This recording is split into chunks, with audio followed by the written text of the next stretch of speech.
Hi, this is Dr. Kara Wada. I'm a board certified pediatric and adult allergy, immunology, and lifestyle medicine physician, certified life coach, medical educator, and systemic Sjogren's patient.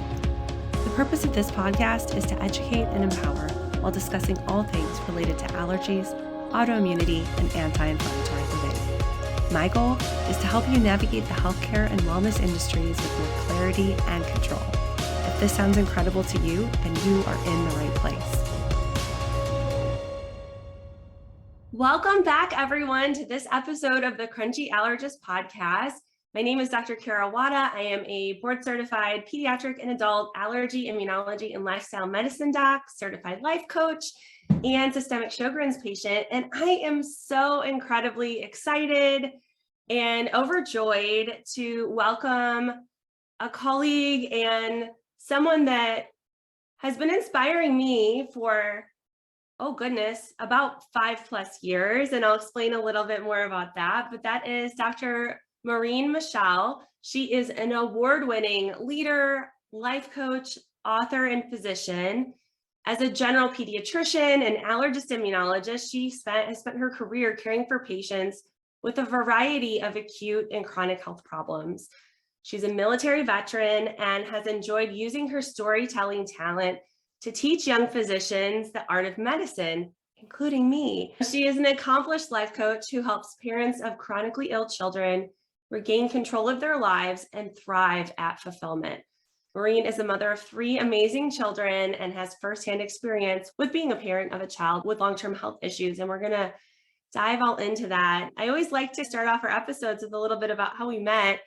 And I actually was privileged to participate in a leadership program during my first year as an attending physician that Dr. Maureen spoke at. And I told her, I remember coming back to Columbus, feeling so energized and inspired by the story she shared. And we're going to dive into more of that story today, but that's essentially the basis of this work that we're going to talk about. Thank you so much for joining us.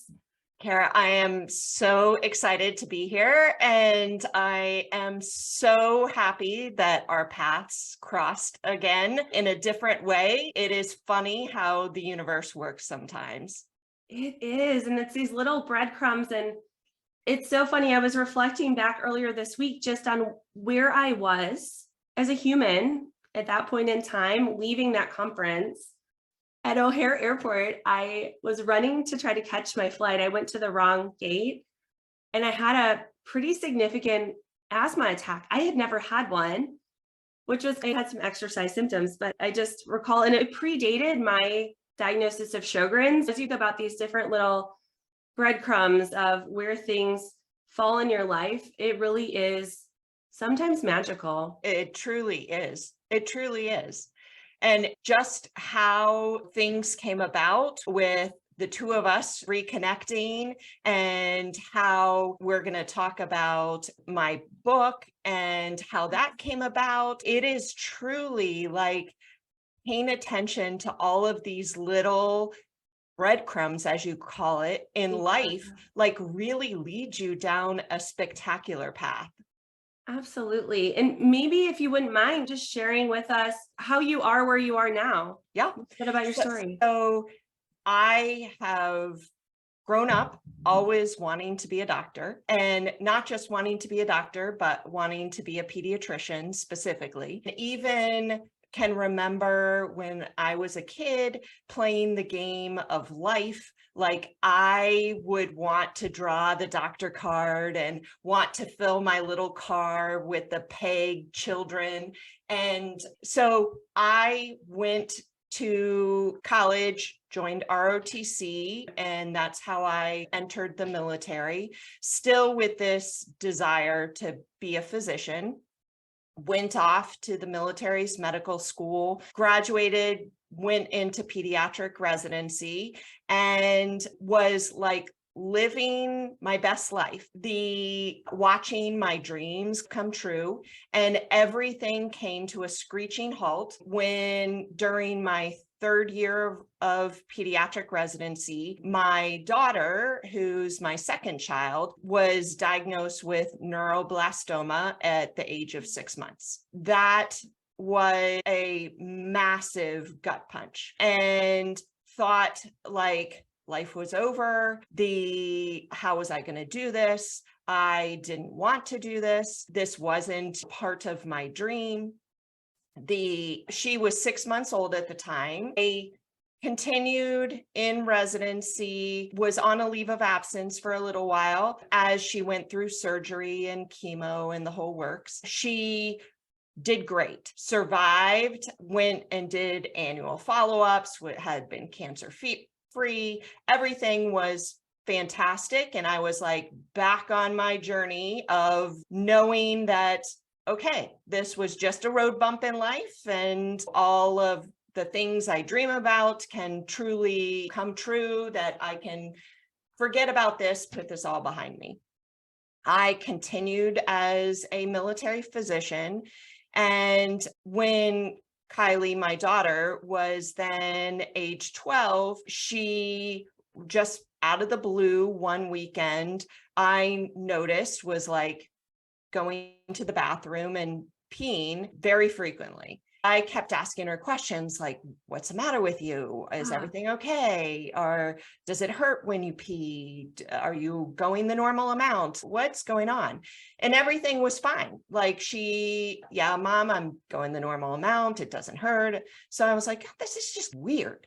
But had known, okay, we had already been through her having cancer and surviving that. So I figured I'm invincible now. Like going through that, like the universe isn't evil enough to give me another problem. That I am a physician and I don't have sick kids, but I already did have a sick child, and now I'm golden. We checked that box. Checked it. We're done. Yes. Yep. And filled my quota. The following day, she went off to school and had attended a ballet school for the arts at the time, texted me at school and said, Mom, I don't know whatever you need to bring home to fix me, you need to bring home, because I have peed 12 times today. So I thought to myself, okay, clearly she has a urinary tract infection, didn't want to go pick her up from school, take her all the way home, to figure out that we would have to go back into the hospital where I work to get her antibiotics and that whole thing.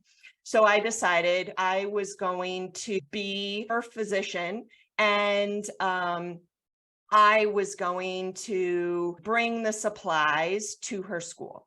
So I went and grabbed a urine cup and a urine dipstick and brought it into school. She then meets me in the lobby and says, did you bring it? Did you bring it? And I gave her the supplies and said, yes, go pee in this cup and call me when you're done. She calls me into this tiny school bathroom after she had peed in the cup. I take the dipstick and in this tiny school bathroom, dip the urine dipstick and just watch it go super dark with glucose in her urine. And from being a pediatrician, knew immediately she had type 1 diabetes, because there wasn't any other diagnosis that would create that constellation of symptoms. We went through that journey of another hospitalization, and through taking care of her, it has been a massive challenge, but I have learned so much about myself. I have learned so much about life. I am a better mother. I'm a better person. I'm a better physician, all because these challenges have happened. And so I wanted to figure out a way to share all of this with people who walk a similar path and are in a similar kind of journey so that they don't have to struggle or feel alone, that they can learn from what I have experienced. And so that has brought me then to coaching and sharing my story and writing a book and all of the things.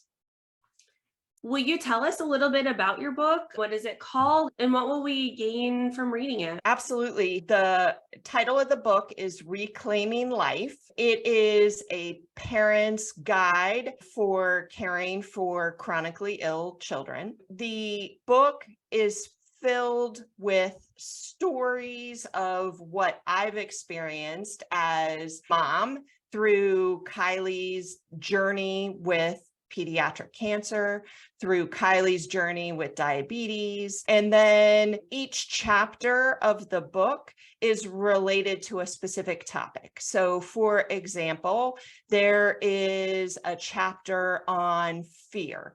And in that chapter, there's a story of Kylie with neuroblastoma, Kylie with diabetes, a story of patients that I took care of. And then each chapter has lessons to help teach people about that specific topic from their ability to read and reflect on those stories that are in there.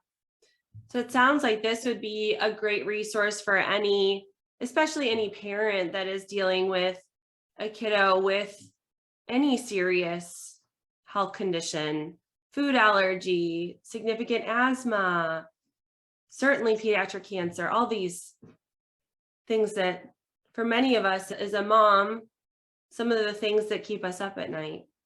Absolutely. I hope that the majority of the people that read my book are not experiencing the same health issues with their child that I have gone through. Now, I know there will be readers that absolutely are facing those pretty significant challenges. And I know this book can help them.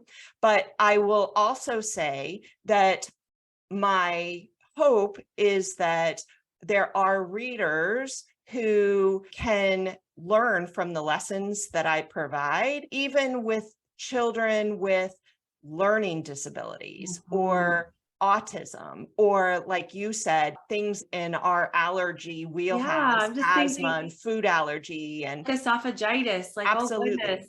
Yeah. Absolutely. Some of that too, I think about it. And one of the chapters in there is about courage.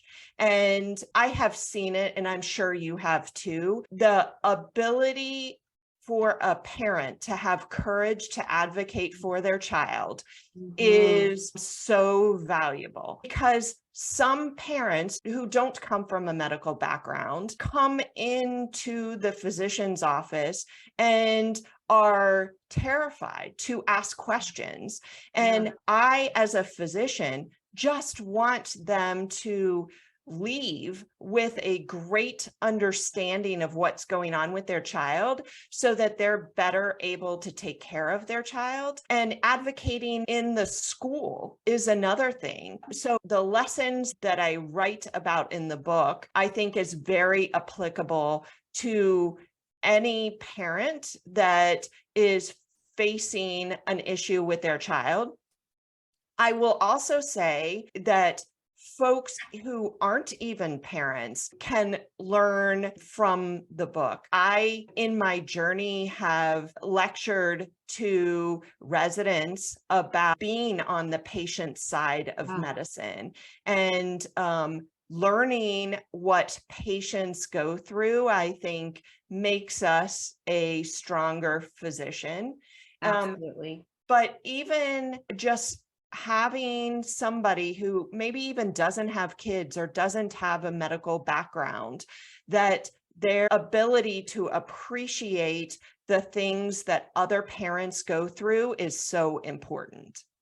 I could definitely see too, like aunties and grandparents as well, those other advocates that can be so important to help either the patient or the parent having an advocate there is just so helpful to remind that person that needs to communicate during the visit what they intended to communicate. Because so often what I see and what I've experienced too on the patient side of things is you get into this fight or flight mode and your brain just can't fully Right. express or communicate what Yes. you intended necessarily during that usually visit that's shorter than you would ideally have. Right. And like both you and I are life coaches. And with life coaching, like I didn't have a life coach when I went through all of this.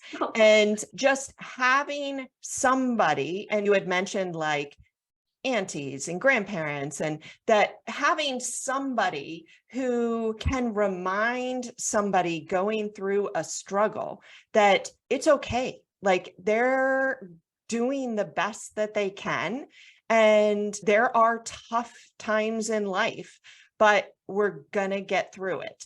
And getting through it to be able to see the beautiful part of life is something that is incredibly important.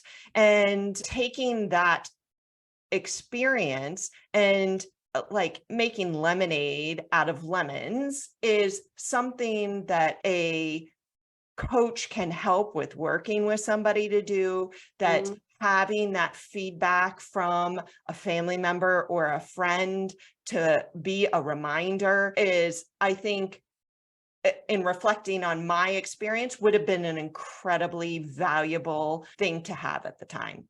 Absolutely. And there's data out there to suggest too that the ability to make meaning out of a situation doesn't necessarily mean you have to like fully appreciate it or think that this was the best thing that ever happened to you or anything along those lines, but to be able to make meaning out of hardships and circumstances that we experience in our lives is powerful. Yes. Yep, it truly is. And I have, in reflecting on my own journey with being Kylie's mom and realizing that I, in my medical practice, have gravitated to patients who've had a lot of health issues, who are more kind of complicated, and have been shown up as a physician who not only helps with their medical problems, but also is there to listen and allow them to vent and acknowledge how hard it is. And being able to take that experience and share it with others so that they know that it's okay, and share that knowledge with others, that what a great world this would be. Yeah. There's the thing that I hear time and time again, and I primarily work with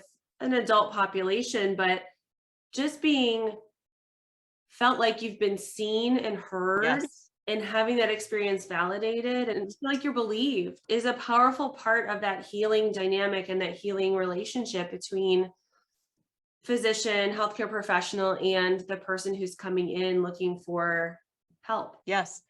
And you said about like the healing process, and I will even go out on a limb and say helping others has been part of my healing journey too. This book was in my heart and mind for years because my kids always ask questions or want me to tell a story. And when Kylie had neuroblastoma, like that she doesn't remember it. My oldest was too young to remember it. My third child wasn't even born yet. So I had always had it in my heart and mind, document it in a book for my kids. And when I finally understood how it could help other parents, then I really got inspired to do it and thought to myself, I'm going to crank this out like in a weekend, because these stories, right, these stories are like on the forefront of my mind and easy. I've lived this. This will be a piece of cake. And I can tell you, Kara, like it I did not appreciate how much of an emotional journey I was going to go on when I sat down to write out these stories, because it was reliving stories that in excruciating detail. But when I finished writing the book, I closed my laptop and just started to cry. And I how much putting that on paper and reliving it now as an outsider on watching my own movie, that it really helped my heart heal. And just knowing too that how much value that it is going to be for others, just made me, those tears were tears of joy to know that my experience, that I hate diabetes, I hate neuroblastoma, I hate pediatric cancer, but that experience I would never want to change, because it has made me into a stronger, better person that I am today. Yeah, and it's interesting thinking, and I'm just nerding out thinking about the neuroscience of where when we're able to take something that is that first person and move it to the third person, there is something that happens in our brains. Yes. And that really is kind of part of the whole process, which is really cool. And yes, when you study the human body for a living, you get excited about these things sometimes. Yeah. And I had realized in writing the book that those stories that I have put in there, I was almost trying to forget those stories. And in writing them, and it became it was almost, in trying to forget, it was almost this resisting the emotions of the stories. And then, so the process of going through it as an author really helped with processing each of those emotions that I had tried to for so long. So I am grateful for the experience. I didn't write it in a weekend, and it was way longer than that. But I'm people will probably want to read it in a weekend. Yes. Way easier to read it than write it in a weekend, for sure. And it is coming out really soon. Tell us how we can get our hands on it, and how we can help you spread the word on the topic that I think is near and dear, obviously, to both of our hearts, and I'm sure many of our listeners too. Yeah.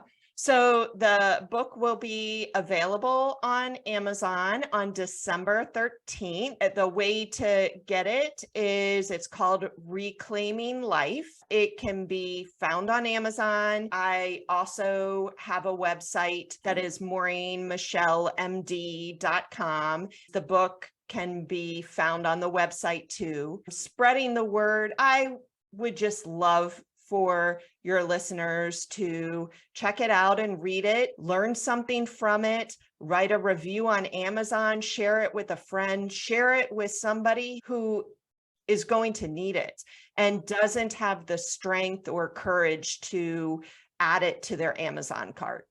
Yeah, I think that I'm just thinking of some of those friends or family members that this may end up as a little extra holiday gift on the list. And my understanding, you have it available on Kindle and paperback, and we'll have links to the website and to the Amazon listing on the show notes, so people can just click over and pick it up and give it a read. I am really excited. I'm part of the launch team, so I got my copy downloaded just last night. Unfortunately, husband was not home last night, so I did not get to crack it open. Unfortunately, that was my hope before we got to record this today, but we wanted to make sure to get this out so that everyone could hear and learn about it, so that you could have a successful launch. Yeah. I truly hope that the message of the book gets out there and in the hands of the right people, because I truly want it to be able to help those individuals that need it. It's so powerful. And I think there's so much in parallel in being the patient, being the parent, being the caregiver, that it's really going to help so many people. Thank you, Kara. Thanks so much for joining me today. I'm so excited for you, and I can't wait to dig in this weekend. Thank you. If you like what you're hearing so far and you think others would benefit from hearing it too, it would be amazing if you would take a few minutes to rate and review the Crunchy Allergist podcast. Ratings and reviews are the best way to make podcasts discoverable. I would love it if you'd give me your honest opinion, and of course, a 5-star review would be great. If you click the subscribe button, you will automatically receive weekly episodes without needing to do anything else. And if you feel called to share with your friends or family, I would be so grateful.